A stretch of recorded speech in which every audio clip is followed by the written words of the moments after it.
this cover, there's a bolt right here. Use an 8mm socket. Take that out. And slide the cover up. And slide it forward. There's a bracket right here that holds the coolant hoses on. Just use a trim tool and just separate that from that. This one's broken on this vehicle. Now we want to remove this snorkel and use an 8mm socket. Loosen up the worm clamp. Or you can use a straight blade screwdriver. So right here.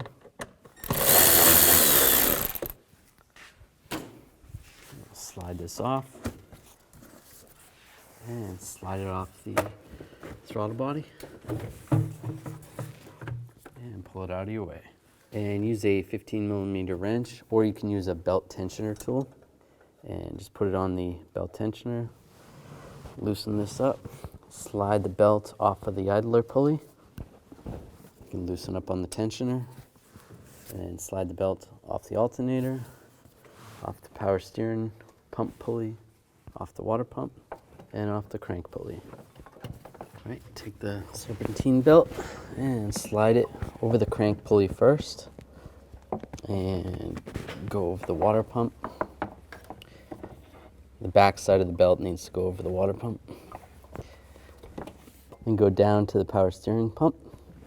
And then up over the alternator. And then over the tensioner right here. And you hold off on putting it over the idler pulley till last. And now take your belt tensioner tool or a wrench. And just take the tension off the tensioner.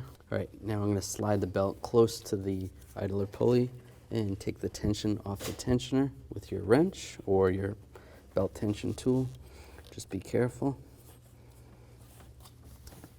And take the wrench off and just double check all the pulleys and it looks good. Now take the intake snorkel and line this up over the throttle body.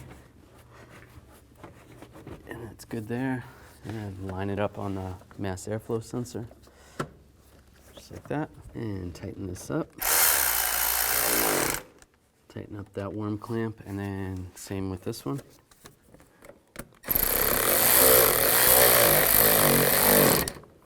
And take this bracket and then reposition that into that bracket.